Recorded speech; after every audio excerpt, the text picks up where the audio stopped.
आगे एक शब्द है जो परमेश्वर रामपाल जी ने अपने कर कमल से लिखा है हमें अध्यात्म को समझाने के लिए।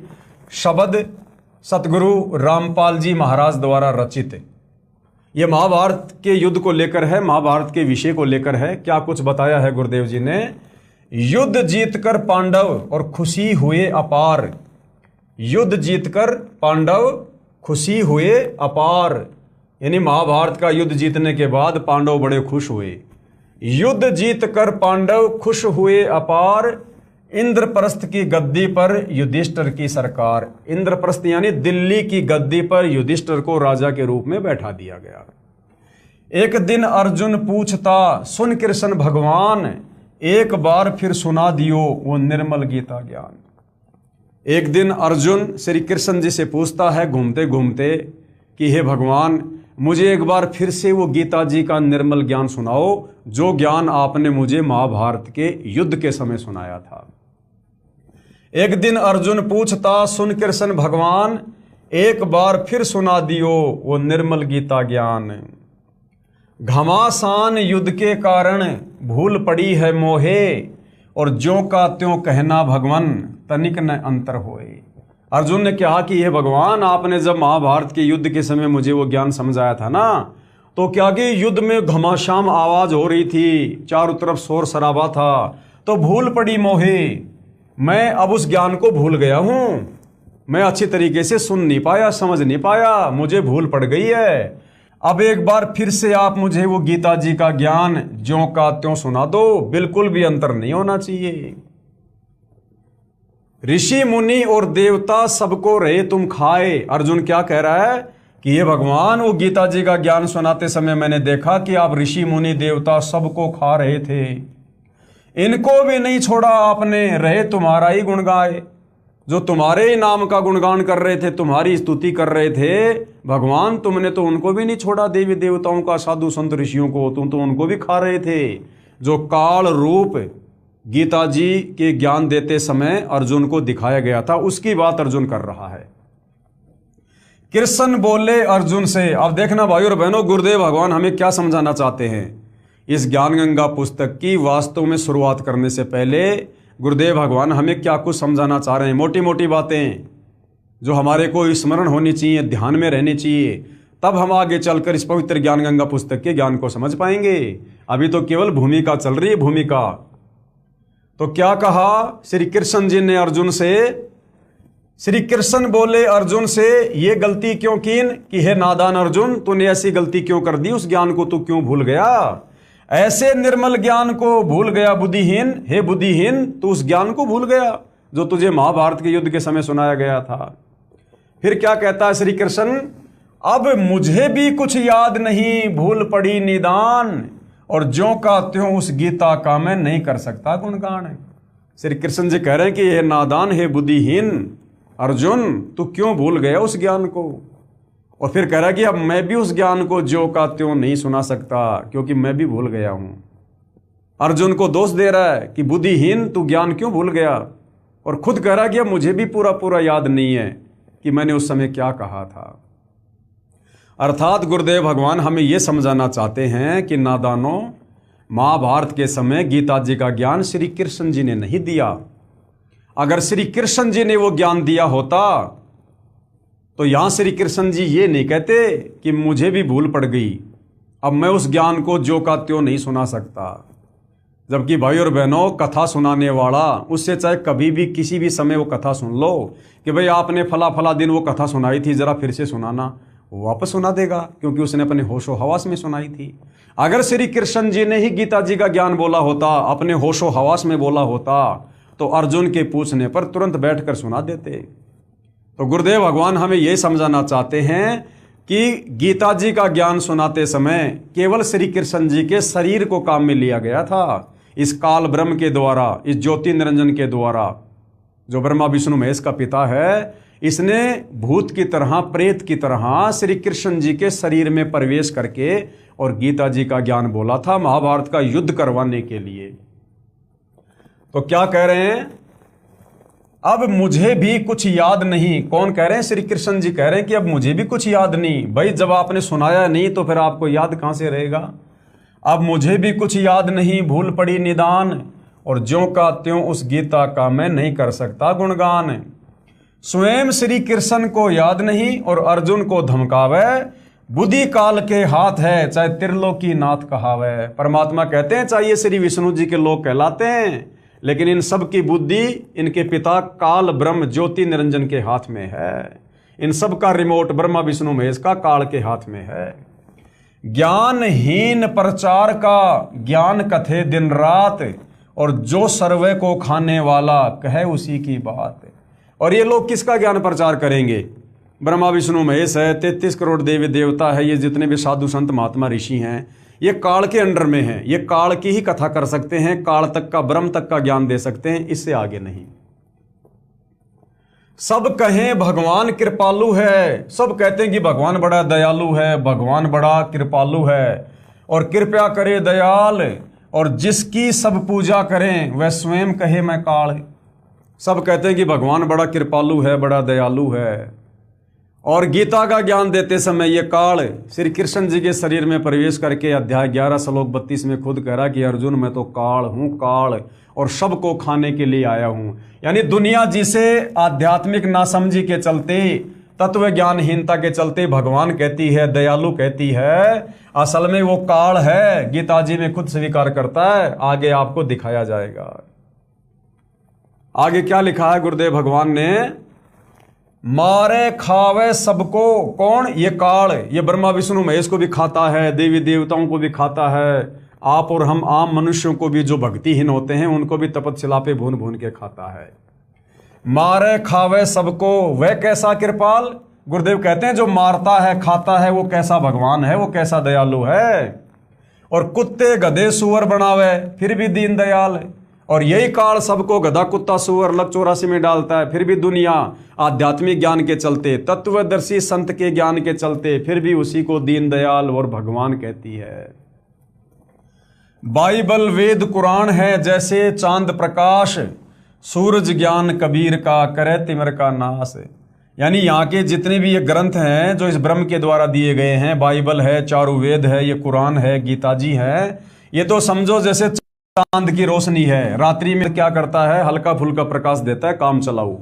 लेकिन सूरज ज्ञान कबीर का, लेकिन कबीर परमात्मा का तत्व ज्ञान ये सूर्य की भांति है, और ये करे तिमिर का नाश। ये तिमिर मानी अंधकार, ये अंधकार का नाश कर देता है। यानी अज्ञान रूपी अंधकार को केवल कबीर परमात्मा का तत्व ज्ञान ही समाप्त कर सकता है। बाकी ये जितने भी ग्रंथ हैं, बाइबल, वेद, कुरान, पुराण, गीता, ये तो चांद की तरह है, इनमें तो केवल भगवान के विषय में आंशिक जानकारी है, मुक्ति का मार्ग नहीं है। आगे क्या कह रहे हैं पूज्य गुरुदेव भगवान स्वयं का नाम लेकर? सतगुरु रामपाल सांची कहे करो विवेक विचार। गुरुदेव भगवान कह रहे हैं जरा इस तत्व ज्ञान को आधार बनाकर अपनी बुद्धि पर जोर दो, थोड़ा विचार करो। सतनाम व सार नाम यही मंत्र है सार। ये सतनाम सच्चा नाम जिसमें 2 मंत्र हैं, और सार नाम जिसमें 3 मंत्र हैं, जो केवल पूर्ण गुरु देता है। कहते हैं यही मंत्र है सार, यानी यही निचोड़ है भक्ति का, इसी से मुक्ति होगी। बाकी ये जितने भी नाम है, राम राम हरे कृष्णा राधे राधे श्याम मिला दे, या फिर ये अकेला ओम नाम, या फिर ये अकेला सतनाम, इनसे मुक्ति नहीं है। फिर क्या करें गुरुदेव भगवान? कबीर हमारा राम है, यानी हमारा असली भगवान कौन है? कबीर। वो है दीनदयाल, वो है वास्तव में दीनदयाल परमात्मा, जो ना किसी को मारता ना किसी को खाता। संकट मोचन कष्ट हरण गुण गावे। यह गुरुदेव भगवान स्वयं का नाम लेकर महिमा कर रहे हैं। आगे शब्द सतगुरु रामपाल जी ने लिखा है, ब्रह्मा विष्णु शिव है 3 लोक प्रधान। यानी इस काल के लोक में इस काल ने अपने आप को छुपाकर निराकार सिद्ध करके, जबकि ये साकार है, सबके सामने नहीं आता है, अपने ओरिजिनल रूप में किसी को दर्शन नहीं देता है, इसको श्राप लगा हुआ है। तो इसने ब्रह्मा विष्णु महेश को अपने 3 पुत्रों को एक एक गुण से युक्त कर दिया। रजगुण ब्रह्मा जिसे संसार की उत्पत्ति करवाता है, सतगुण विष्णु जिसे पालन पोषण करवाता है, तम गुण शंकर जिसे संहार करवाता है। तो कहते हैं ब्रह्मा विष्णु शिव है 3 लोक प्रधान। जब तक हमें तत्व ज्ञान नहीं होता तब तक हम ब्रह्मा विष्णु महेश को 3 लोक के भगवान मानते हैं, प्रधान मानते हैं। और अष्टंगी इनकी माता है। ये ब्रह्मा विष्णु महेश की माँ कौन है? अष्टंगी। अष्टंगी यानी 8 भुजा वाली। 8 भुजा वाली कौन? ये दुर्गा, शेरा वाली, ये ब्रह्मा विष्णु महेश की माता है। अष्टंगी इनकी माता है और पिता काल भगवान। इन तीनों देवताओं का बाप कौन है? ये काल, ये ब्रह्म, ये क्षर पुरुष ज्योति निरंजन। 1,00,000 को काल नित खावे सीना ताण। ये काल क्या करता है? 1,00,000 मानव शरीरधारी आत्माओं के सूक्ष्म शरीर से वासना निकालकर खाता है तपतशिला पर भून भून के। इसको श्राप लगा हुआ है कबीर भगवान की तरफ से।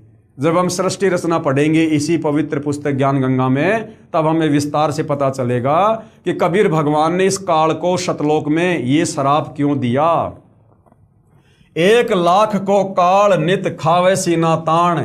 इसलिए भाई और बहनों, इस काल की मजबूरी हो गई यहाँ पर जन्म और मृत्यु, जन्म और मृत्यु। आप और हमें जन्म और मृत्यु के चक्कर में बांध के रखना, क्योंकि रोजाना इसको 1,00,000 खाने पड़ते हैं। 1,00,000 को काल नित, नित यानी रोजाना, और खावे सीना ताण। ब्रह्मा बनावे विष्णु पाले, शिव कर दे कल्याण। इस काल ने अपने तीनों बेटों की ड्यूटी लगा रखी है अपने 1,00,000 मानव शरीरधारी आत्माओं के सूक्ष्म शरीर से निकली वासना को खाने के लिए। ये ब्रह्मा जी के माध्यम से जीवों की उत्पत्ति करवाता है, विष्णु के माध्यम से पालन पोषण करवाता है, और शिव के माध्यम से फिर लड़ाई झगड़ा करवा कर, एक्सीडेंट करवा कर, जैसे तैसे उनकी मृत्यु करवा देता है। अर्जुन डर के पूछता है ये कौन रूप भगवान। महाभारत के युद्ध में जब अर्जुन को काल में अपने वास्तविक काल रूप दिखाया तो अर्जुन डर गया और कहा कि ये कौन रूप भगवान, ये परमात्मा, ये आपका क्या रूप है? ये कहे निरंजन मैं काल हूं, ये ज्योति निरंजन। ये ब्रह्म क्या कह रहा है कि भैया मैं तो काल हूं और सबको आया खान, यानी महाभारत का युद्ध करवाकर सबको मरवाकर भोजन करूंगा। ब्रह्म नाम इसी का है। इस काल को क्या कहते हैं? ब्रह्म। ब्रह्म नाम इसी का है। देखो, एक होता है ब्रह्मा, ये ब्रह्मा तो इस ब्रह्म का बेटा है। ये ब्रह्म यानी काल, और काल के 3 बेटे हैं, ब्रह्मा विष्णु महेश। तो ये जो ब्रह्म है इसको काल भी कहते हैं, और इस जो ब्रह्म का बेटा है वो है ये ब्रह्मा। तो ये ब्रह्म अलग है और ये ब्रह्मा अलग है। ये ब्रह्म है काल और ये ब्रह्म से काल का बेटा। तो कहते हैं कि ब्रह्म नाम इसी का है, इसी काल का नाम है ब्रह्म। और वेद करे गुणगान, वेदों में जो ब्रह्म शब्द लिखा है वो इसी काल का नाम है। और जन्म मरण 84 ये इसका संविधान। और इस काल का इस 21 ब्रह्मांड में क्या संविधान है? ये जीवों को जन्म देता है, फिर मारता है, फिर लक 84 योनियों में, फिर नरक में डालता है। ये इसका संविधान है, ये इसका काम है। 4 राम की भक्ति में लग रहा संसार। ये पूरी दुनिया केवल 4 भगवानों की भक्ति कर रही है। 3 भगवान कौन? ब्रह्मा विष्णु महेश। और चौथा भगवान कौन? इनका पिता काल ब्रह्म। और 5वें राम का ज्ञान नहीं, उस 5वें कबीर भगवान का तो किसी को ज्ञान ही नहीं, जो पार उतारणहार, जो इस काल के 21 ब्रह्मांड से मोक्ष कर देता है। अब वो जानकारी तो खुद वो कबीर भगवान तत्वदर्शी संत के रूप में आके देता है, और कोई नहीं दे सकता। ब्रह्मा विष्णु शिव तीनों गुण हैं। ये ब्रह्मा विष्णु महेश तीनों एक के गुण से युक्त हैं। ब्रह्मा रजोगुण से युक्त है, विष्णु जी सतोगुण से, और शंकर जी तमोगुण से युक्त हैं। ये तीनों देवता और ये तीनों गुण हैं। आगे चलकर हम मार्कंडे पुराण में पढ़ेंगे। ब्रह्मा विष्णु शिव हैं तीनों गुण प्रधान, यानी ब्रह्मा जी के रजोगुण के प्रभाव से हम लोग बच्चे उत्पन्न करते हैं। ये जो विषय वासना जागृत होती है ना, काम वासना, ये ब्रह्मा जी के रजोगुण के कारण होती है। और विष्णु जी के सतोगुण के प्रभाव से बेटा बेटी, कार कोठी, नौकरी, संपत्ति में मोह ममता। और शिव जी के तमोगुण के प्रभाव से लड़ाई झगड़ा, मार पिटाई, गुस्सा, क्रोध। तो ये तीनों देवताओं को काल ने एक एक गुण से युक्त कर रखा है। ब्रह्मा विष्णु शिव तीनों गुण हैं। दूसरा प्रकृति का जाल। प्रकृति कौन? गीता अध्याय 14 श्लोक 3 में जो प्रकृति शब्द है वो दुर्गा को कहा गया है। ये काल की पत्नी है दुर्गा। एक प्रकृति होती है संसार, सृष्टि जो हम देख रहे हैं, पेड़ पौधे, नदी, पहाड़, झरने, ये नहीं। यहां जो प्रकृति है ये दुर्गा है, ब्रह्मा विष्णु महेश की मां। तो क्या कह रहे हैं कि ब्रह्मा विष्णु शिव तीनों गुण हैं। और दूसरा इस प्रकृति का जाल जो कि काल के आदेश से जीवों को फंसाती है। लाख जीव नित भक्षण करे, राम तीसरा काल। 1,00,000 जीवों का रोजाना भक्षण करता है ये काल। ये है तीसरा काल, राम तीसरा काल। यानी लोकवेद के आधार से तीसरा भगवान यहां पर कौन है? काल। एक भगवान तो कौन हो गया? ब्रह्मा विष्णु महेश।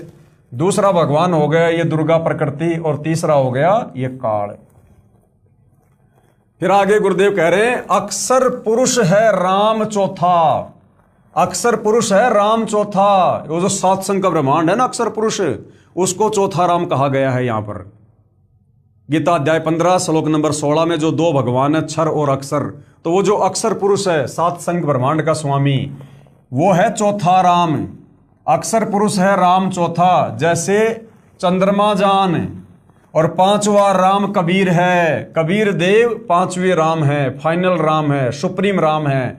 जैसे उदय हुआ भान, जैसे सूर्य उदय होता है तो अंधकार समाप्त हो जाता है, ऐसे ही वर्तमान में वो पांचवा राम कबीर देव तत्वदर्शी संत के रूप में धरती पर प्रकट है, और अभी संसार से अज्ञान रूपी अंधेरे को अपने तत्व ज्ञान की रोशनी से बिल्कुल समाप्त कर देंगे। राम देवानंद गुरु जी कर गए नजर निहाल। यहां पर पूज्य गुरुदेव भगवान अपने मुंह बोले गुरुदेव आदरणीय राम देवानंद जी को महिमा दे रहे हैं। कह रहे हैं कि मेरे गुरुदेव ने मुझे सतनाम और सारनाम सार शब्द देकर नजर निहाल कर दिया। सतनाम का दिया खजाना बरते रामपाल। जबकि ये खजाना तो भाई और बहनों स्वयं आदरणीय राम देवानंद जी को सतगुरु रामपाल जी ने प्रदान किया था। हालांकि भाई और बहनों ये बहुत ही अगम की बातें, बहुत ही गूढ़ बातें हैं। दास ने 8-10 हज़ार वीडियो बना रखे हैं 2-2, 3-3 घंटे के। जब आप धीरे धीरे सतगुरु रामपाल जी के ज्ञान से परिचित होंगे और फिर जब आप दास की वीडियो देखना शुरू करेंगे तो आप जियों को फिर ये सारी बातें जो कि गुप्त हैं, सांकेतिक हैं, बहुत ही सूक्ष्म हैं, फिर आपको ये बातें समझ में आएंगी। आगे भाई और बहनों पवित्र पुस्तक ज्ञान गंगा में पूज्य गुरुदेव भगवान जी ने लिखा है कि नाम दीक्षा लेने वाले व्यक्तियों के लिए आवश्यक जानकारी। नाम दीक्षा यानी उस कबीर भगवान का नाम जो हम पूर्ण गुरु सतगुरु रामपाल जी से प्राप्त करते हैं। तो नाम दीक्षा लेने वाले व्यक्तियों के लिए आवश्यक जानकारी कि भैया अगर उस नाम को सफल करना है, भक्ति को सफल करना है, तो आपने किन किन मर्यादाओं का ध्यान रखना पड़ेगा, आपने क्या क्या नियम फॉलो करने पड़ेंगे। जब तक आप मर्यादा नहीं निभाओगे, नियम फॉलो नहीं करोगे, तो चाहे पूर्ण गुरु से नाम ले लो, चाहे तत्वदर्शी संत से नाम ले लो, चाहे सतगुरु रामपाल जी की गोद में बैठ के भक्ति कर लो, यदि आपने उनके नियम खंड कर दिए, मर्यादा भंग कर दी, आपकी भक्ति सफल नहीं हो सकती। आपका इस काल के किस ब्रह्मांड से छुटकारा नहीं हो सकता है। तो भाई और बहनों अगले वीडियो में हम इस विषय पर चर्चा करेंगे, क्योंकि ये पवित्र पुस्तक ज्ञान गंगा बहुत ही रहस्यमयी है। रहस्यमयी का मतलब है जो ज्ञान आज से पहले हमारे ज्ञानहीन धर्म गुरु वेदों को पढ़कर, गीता जी को पढ़कर, अन्य ग्रंथों को पढ़कर आप और हमें नहीं दे पाए, आप और हमें भक्ति और भगवान की परिभाषा से, दैवीय शक्तियों की समर्थता से और असमर्थता से परिचित नहीं करवा पाए, उन सभी बातों का खुलासा इस पवित्र पुस्तक ज्ञान गंगा में सर्व शास्त्रों से प्रमाणित करके सतगुरु रामपाल जी ने लिखा हुआ है। तो हम इस पवित्र पुस्तक के ऊपर धीरे धीरे आगे बढ़ेंगे। साथ में आप जी अध्यात्म को अच्छे से समझने के लिए सतगुरु रामपाल जी के मुख कमल से किए गए प्रवचन जो आपको यूट्यूब पर आसानी से उपलब्ध हो जाएंगे, जगत गुरु रामपाल जी .org वेबसाइट पर भी आप जी जाकर सत्संग सुन सकते हैं, और यूट्यूब पर आप जी कभी भी सतगुरु रामपाल जी के प्रवचन सत्संग सुन सकते हैं। मैं आपसे कहूँगा सृष्टि रचना को सबसे पहले सुनिएगा।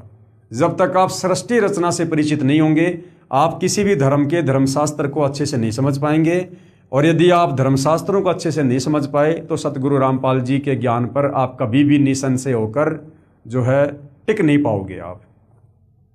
तो सृष्टि रचना बहुत इंपॉर्टेंट है, बहुत मोस्ट है।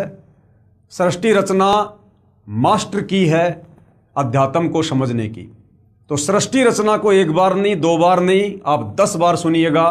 आप जब एक बार सुनेंगे सृष्टि रचना तो आपको लगेगा कि किसी ने मजाक किया हुआ है, ये तो वैसे ही किसी ने कहानी बना के लिख दी है, क्योंकि आज से पहले हमने सृष्टि रचना के विषय में कभी सुना ही नहीं।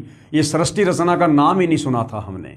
जब पहली बार हम उस अमर कथा को सुनेंगे तो ये काल जो मन रूप में हमारे अंदर बैठा हुआ है, ये हमें भक्ति पर नहीं लगने देता इतनी आसानी से। ये मन में तरह तरह की शंका पैदा करेगा कि ये तो बनावटी कथा है, हमने पहले कभी नहीं सुनी, ऐसा कभी होता है क्या। भाई और बहनों सब कुछ होता है, बस हमने केवल सुना नहीं आज से पहले।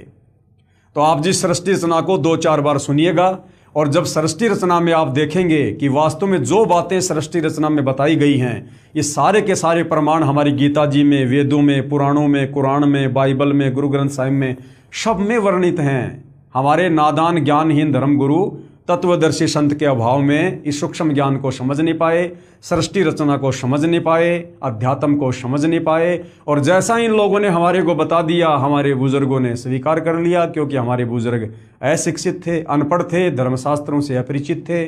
उन्होंने सोचा कि पंडित जी काशी विद्यापीठ में पढ़ के आए, नालंदा में पढ़ के आए, संस्कृत के प्रकांड ज्ञाता हैं, इनको तो भक्ति और भगवान का पूरा ज्ञान है। तो वो बेचारे सीधे सीधे पंडित जी की, ब्राह्मण जी की, गुरु जी की हर बात को स्वीकार कर लिया करते थे, और उसी सांप वाली लकीर को सदियों से आप और हम पीटते आ रहे हैं। लेकिन भाई और बहनों, अब वो समय आ गया है इस काल के जाल से मुक्त होने का, अध्यात्म को अच्छे से समझने का। तो सतगुरु रामपाल जी, जो कि स्वयं कबीर भगवान हैं, स्वयं गुरुओं के गुरु, जगत गुरु हैं, संत शिरोमणि हैं, इन्होंने सर्व धर्मशास्त्रों का निचोड़ निकाल के रख दिया है। अगर आवश्यकता है तो केवल धैर्य और रुचि लेकर, निष्पक्ष होकर सतगुरु रामपाल जी के द्वारा दिए गए शास्त्रों का अध्ययन करने का, उनके सत्संगों को सुनने का। और एक बार हमें सृष्टि रचना अच्छे से समझ में आ गई, फिर हमारी रुचि अध्यात्म में बढ़ती ही चली जाएगी, फिर हम पीछे कदम नहीं हटाएंगे। और भाई और बहनों, इसी विधि से हमारी आत्मा का कल्याण होगा। अन्यथा भाई, यहाँ चाहे राजा बन जाओ, चाहे महाराजा बन जाओ, यहाँ तो ब्रह्मा विष्णु महेश की भी मरने के बाद में दुर्गति है। मरने के बाद 184 योनियों में गधे, कुत्ते, सुअर। सोचिए आप और हमारा क्या होगा यदि इस समय हमने इस समय को ना पहचान कर और सतगुरुदेव भगवान, सतगुरु रामपाल जी के प्रवचनों को ना सुनकर, उनके ज्ञान को आधार ना बनाकर यदि हमने मनुष्य जन्म बर्बाद कर दिया तो भाई और बहनों, जाति और धर्म की दीवारों को तोड़ो और थोड़ा अपने अध्यात्म वाले, अपने बुद्धि विवेक वाले दायरे को बढ़ाओ। सतगुरु रामपाल जी के प्रवचनों को ध्यानपूर्वक सुनो और उनसे उपदेश प्राप्त करके अपनी आत्मा का कल्याण कराओ। नाम दीक्षा लेने के लिए आप जी सतलोक आश्रमों में संपर्क कर सकते हैं। डायरेक्ट सतलोक आश्रमों में ना जाकर आप जी सोशल मीडिया पर सतलोक आश्रम के नंबर सर्च करके आप पहले उनसे बात कर लें। जहाँ जहाँ नामदान की सुविधा है आपको एड्रेस बता दिया जाएगा, वहाँ पे आप जी सतगुरु रामपाल जी से उपदेश प्राप्त करें, अपनी आत्मा का कल्याण करवाएं। तो आज के वीडियो में भाई और बहनों केवल इतना ही। अगले वीडियो में हम कल आगे बढ़ेंगे। तब तक पूज्य गुरुदेव भगवान हम सबको आज्ञा दे, आशीर्वाद दे, सद्बुद्धि दे, हमारा मार्गदर्शन करे, हमें भ्रमने भटकने से बचाए। बंदी छोड़ सतगुरु रामपाल जी परमेश्वर जी की जय हो।